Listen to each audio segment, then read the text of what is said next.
for joining us today. We are so excited to share some wisdom, insight, and knowledge from an industry professional. We have a great guest today. I feel like you guys are going to learn so much and hopefully explore some new career paths you haven't potentially considered before. So our guest today is Leslie. Leslie, thank you for being with us today. Oh, April, thank you so much for having me. This is Yay! so fun. I've been really looking forward to this. We're excited that you're here. And Leslie, would you take a minute to just introduce yourself, tell us who you are, what you do, and where you're from? Absolutely. I'm Leslie Liautaud. I am a playwright and author. I'm from Kansas City, Missouri, and I'm currently living in Nashville. So I'm lucky enough to have moved here a few years ago and found myself in a great area with lots of other artists and very, very supportive community.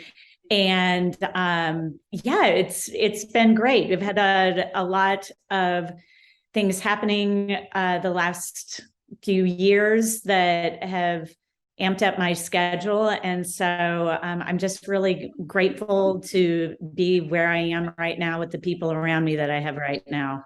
So you mentioned that you are a playwright and an author, and so it sounds like you have a really creative mind. Would you mind taking a few minutes to really explain, what does that mean? What is it like to be a playwright? What do you do? What are your responsibilities? Just kind of take us through what that would look like for students who may be interested in that career path. Absolutely. Well, I'll give you some background. My mother was an actress, and so I grew up in theater. I had, like straight out of a movie, truly was my life. Every other night, the cast would be at one person's house or another, playing the piano, singing songs. And I grew up with that, surrounded by that. The first play that I was in, I was 5 years old. It was Annie, Get Your Gun. And I actually do remember the pressure of having to remember a cue. And it was counting how many times this other actor said a line, and then I was supposed to run off stage. And so this truly has been my entire life. I was brought up around it. I was in an environment that supported it. And so all through, from 5 on, I worked in theater in some capacity. I danced, I was acting, taking classes constantly, all throughout the year. Whatever productions were going on that I could get a job with, I was doing it. And I think I had maybe one job my entire high school career that wasn't in the arts, and it was very short-lived because I was terrible at it. So I think that helped in a sense in deciding what I wanted to do, because it's all I knew how to do. I have 3 children that are all grown now, and when my youngest was getting ready to go into kindergarten, I remember sitting and thinking, I've got to do something there. I'm going to have to get back to work. I don't sit around very well. And, the kids had been my life until that moment. And then I knew, there was a shift that was going to happen. So I was at a dinner party and I didn't know what I was going to do. We travel all the time. So I knew I couldn't go back to acting because we just were never home. We're never in one place enough to do it. And so I was at a dinner one night and a friend was telling me the story of the Taj Mahal. And if you don't know it, it's maybe one of the most beautiful love stories I've ever heard. And I was sitting there thinking, I can't believe I haven't seen a movie about this or heard more about this. And somewhere in my brain, it just popped up. Well, I can write that. I could write a script about that. And so on a whim, I started the next day and I wrote, which is arguably the most horrible screenplay ever written, but that was the launching pad. So once I did that, and it was just that mystery of the unknown was gone, I thought, okay, well, what I do know are plays. I know formatting like the back of my hand. And once in my mind that door was open, then it was just a flood of ideas. And that's how it started. So I started writing plays. I've had, I don't even know how many I've written now, a lot, but out of them, I've had 7 full professional productions done out of them, which in the reality of theater and being a playwright, that I feel very fortunate, very, very fortunate. And my last show is called Southern Gothic, the last one that I had produced. And it actually has had 3 runs in Chicago now and ran over the span of about 2.5 years. And it was a friend of mine that owned a theater, and she was the artistic director of it, called me one day and she said, I have this idea of doing an immersive play. And would you consider taking this other play you have and rewriting it for an immersive production? And I was like, of course. And then I go and I'm Googling what is immersive theater. I had no idea what it was. So it was a whole new challenge. I ripped the script apart. I ended up creating actually a script per actor. And we created this immersive performance where, as an audience member, you are in the play. You're like a fly on the wall inside a house in 1960s Georgia as the play is happening in different rooms. And you can go, it'd be like at any dinner party you were at, or any party where people are in different rooms having different conversations, with traditional plot lines through it. And as an audience, just depending on where you are at any given moment, you get different bits of information. So that is kind of the scope of what I do as a playwright. Yeah. And but it's a lot of sitting and thinking, and at the end of the day, getting words on paper and tightening them up, and then a lot of submissions, a lot of rejections, a lot of brushing it off and getting back up the next day and doing it all over again. I love that so much. And I thank you for taking us through that journey of yours. I think there's so many students out there that maybe have an interest in writing or being creative, and they just maybe don't know where to start. So if you were talking to a high school student and maybe giving them a little bit of insight, what could they do today while they're still in high school to maybe start their journey towards becoming a playwright? What are some things that they could put into practice now? Well, I would say first and foremost, and this is going to sound very esoterical and not to the point, but it is actually at the heart of it, is to pay as much attention to your mind and thoughts as your body. Take care of your body, because it's so easy when you get into writing and you get into the practice of sitting down every day to write, which sometimes you're just staring at a screen for 20 minutes and pulling out your hair, and other days 5 hours flies by. But taking care of your body as much as your mind, because they're so interconnected. And I think especially for writers, it's important to remember to pay attention to your body. I know for me, when I'm having moments of writer's block or frustration working out a storyline, my best ideas come when I unplug. Then I might listen to some music, but I go for a walk, I go for a hike, I go for a run. It's all really interconnected. And so I know from experience working in the arts as a younger, when in high school, it's so easy to get tunnel vision on the one thing. And as you get older, unfortunately, you start to realize it's all interconnected. Right. And so I would say start now, balancing out both.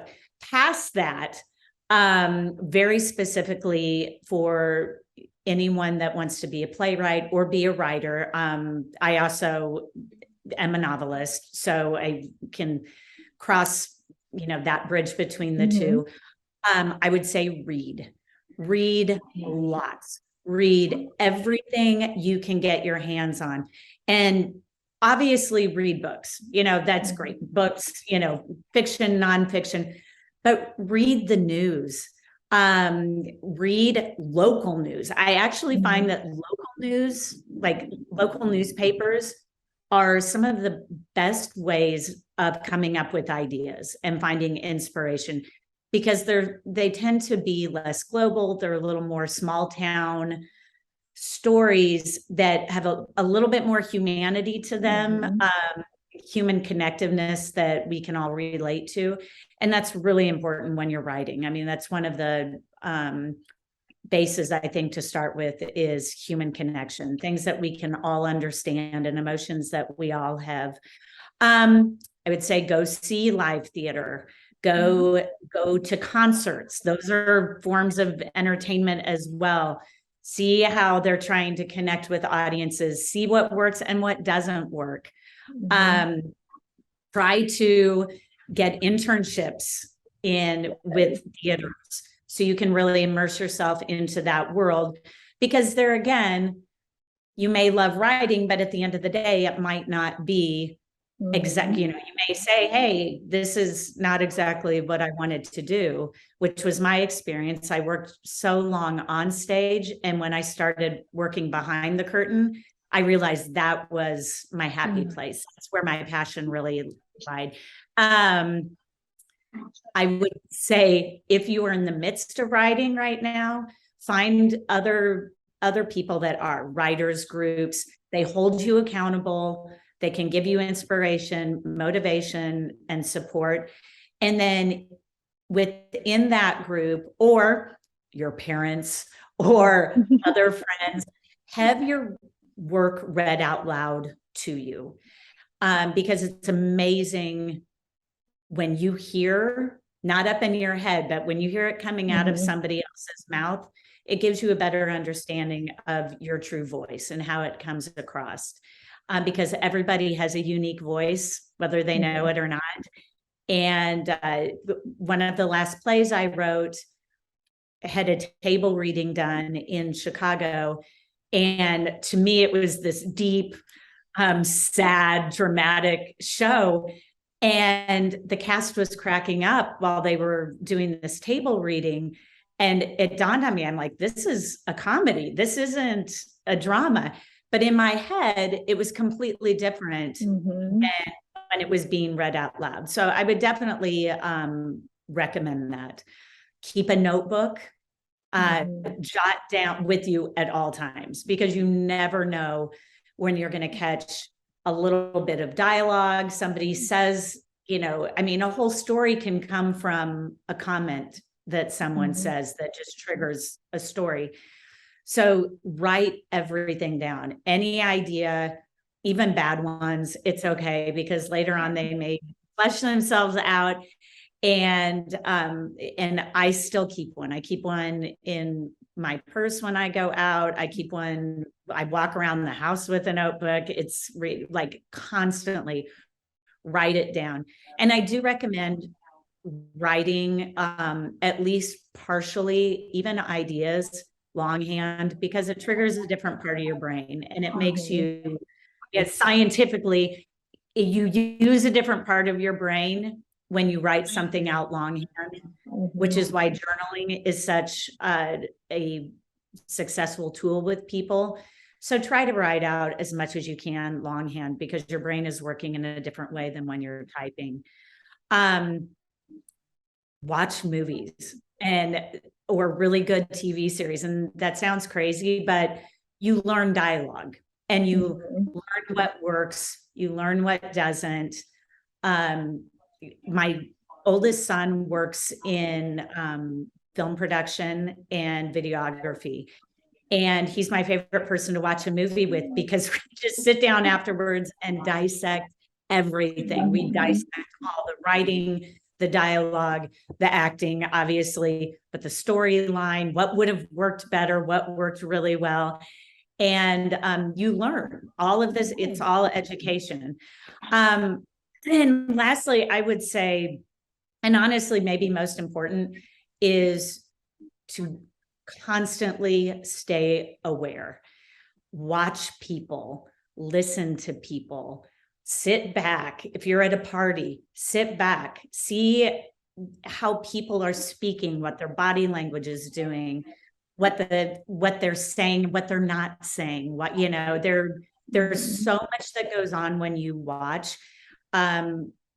It's become a psychologist, become a sociologist, really watch people, because at the heart of all art is our humanness, and it's what connects us all. So it's very important to watch how people naturally speak to each other, how they move around each other, how they tiptoe around each other, verbally, physically.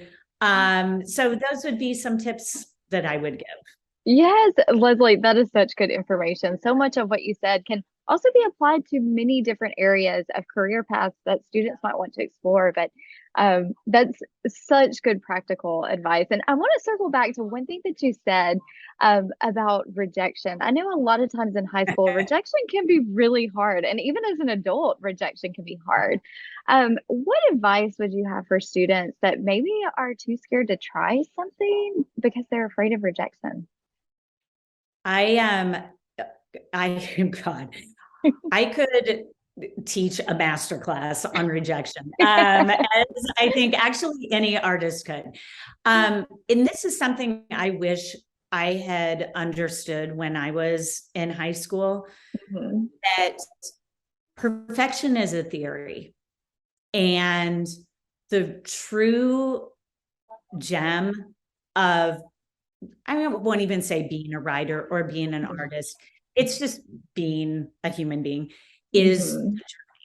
The journey is what it's all about. And so every day, trying to hone your craft a little more, just be a little bit better than you were yesterday, give yourself grace during the process, and understand not everyone is going to like your art.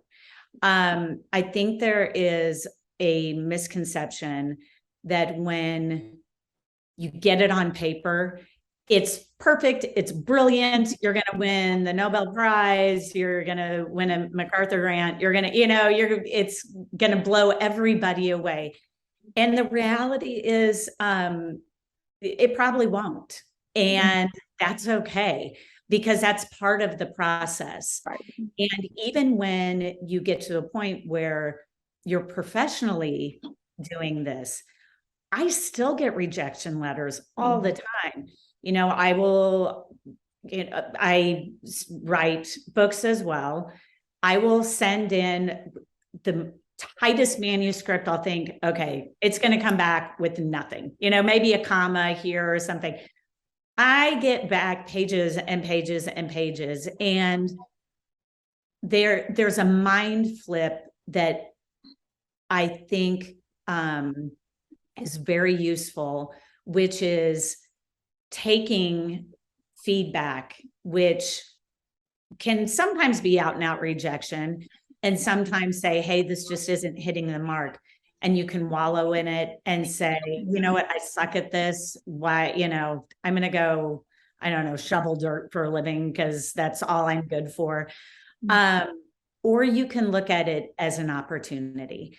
And I've gotten to a point now in my life, and this is what I wish I had known, is that every rejection or every critique or every piece of feedback that is not an oh my gosh, you're amazing, and we pat you on the head, those are opportunities. And those are opportunities to make my craft better, to make my work better, to make it more enjoyable for somebody that's reading it or watching it or performing it.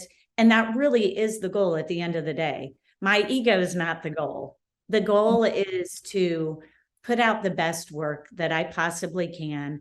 And every time I hit a wall, there's something I have to get over and get past. That's a moment of opportunity. And that is applicable, I think, to everything in life, is just that attitude of, okay, that's all right. How do I pivot and readjust and make this better? Because it's not an attack on me. It's not, you're a horrible person because this storyline didn't land. No, it's like, okay, well, why didn't the story land? Or, let me go back and take a look at it and make it better now. So I'm at a point now where I'm like, bring on the feedback. Tell me what's wrong with it because I want to make it better. And so the rejection is part of the process, and it's going to be no matter where you are in life. Because if you show me a person that says, I've got this figured out, I am the master of it, and I don't need any more input, they're done growing and they're done. They're done. And I think the most beautiful thing we have in this life is the opportunity to continue to grow and get better with every swipe that we take at it. So my personal view is bring on the rejection, bring on the criticism. It's not personal, and I can use that. I can use all of that to my advantage. So that's what I would say. I would say dive in. Don't be afraid of embarrassing yourself. Again, one of the things I admired most about him as a young teenager is he loved editing videos, and they weren't masterpieces. They weren't incredible works of art, but he would film his friends, edit them, then he'd put them on the internet, like for anybody to see. And that bravery and that courage and just being open to criticism and saying, okay, I loved doing this and you might not like it, but that's fine. That's a very freeing way to live. And I know we live in a world right now where every step feels like it's being scrutinized and looked at. And in some ways it is. But my fear is that holds people back because they're afraid of publicly embarrassing themselves. And I think with anything, if you go into it with love and passion and enthusiasm, people can't help but embrace that. Oh, yes. Oh, that's such good advice. and then take any criticism that comes and wrap your head around it and wrap your heart around it, and put it in your toolbox to make your next piece of art better. Yes. Oh my gosh, I love that so much. I know you have worked in the industry for a long time, and a lot of times students think that if they want to work in entertainment, they have to be the person on the stage. They have to be the entertainer. But there's so many different careers that are behind the scenes, and I know you've mentioned a few of them. Are there any careers that you've discovered along the way that maybe you didn't know about in high school, or maybe some careers that you think maybe lesser known to high schoolers now? Would you mind sharing a few of those with us? Absolutely. Yeah. Well, I think if you're talking about writers in general, it's almost endless. The amount of work that's out there, obviously journalism, editors, you have ghostwriters that are telling someone else's story. And those are, to me, those are really unsung heroes, because you have all of these celebrity memoirs out there, and 9 times out of 10, the celebrity did not write them. It's, there's another writer that's in there, and that's great for someone that's like, I love to tell a story. I love to write a story. I don't necessarily want to pull from my own background, but I want to tell this person's story. You have copy editors, you have technical writers, you have medical writers. It truly is endless. The opportunities that are out there. And in theater specifically too, when I was in high school, I actually never, I loved to write. English was one of my favorite classes that I had because I loved to read as well. But I never thought about being a writer, and I never thought about writing plays. So that was a whole new world to me when it occurred to me to do that. Yeah. Directing, casting agents, casting directors. You've got dramaturgs. I mean, it's honest to goodness, again, it's so easy to look at a play or look at a movie or read a book and think there was one person involved. That actor did it all. Or the writer did it all. Not even close. Or the director did it all. I mean, you have so many facets. I've had stage managers in the past that have saved our shows, and they've stepped in as directors. They, again, there's so many unsung heroes in theater. There are so many unsung heroes in the writing world. And you don't realize, when you start really thinking about it and going through your day, how many times you're reading something. You're reading instructions on a bottle of aspirin. You are watching TV and an ad comes on. I'm obsessed with advertising. I love advertising. And not that I think I would ever want to do it, but I love the game of what makes a good ad, what doesn't. Those are all writers.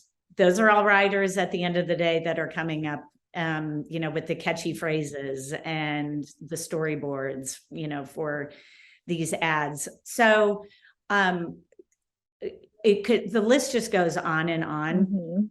I think the important thing is, when you're still in high school, even in college, my gosh, my husband and I joke around that we're still trying to figure out what we want to be when we grow up. So it never really ends. But try everything. Yeah. Try everything. I really pushed my kids when they were in college. I said, take every weird class, or, take basket weaving. Who knows? You might love it. It might be something you would never consider doing. So if you love theater, try all the different roles there are. Just throw your hat in the ring and go for it. Because again, you might fail, but when you fail, you learn from it, and you're going to gain insight into it. You're going to understand what it is you love, what you don't love, why that is. You might be pushing through, I love theater and I'm making myself be on stage. Well, maybe that's not the right place for you. Maybe you're actually a better stage manager and organizational skills come into play. But I do think it's really important to just try it all, try all the different avenues that that industry has to offer. Yes, that's such good encouragement for students, is just to step outside of your box and try new things. And I love what you mentioned about rejection and just using that as part of your journey. And Leslie, I have enjoyed so much talking to you. I know that the students listening to this are going to take away some incredible advice and insight into this industry. And so thank you so much for your time. You're very welcome. Thank you so much, April. Yes. And you guys be sure and check out our full library of industry professional interviews that's on our website. And we'll see you next time.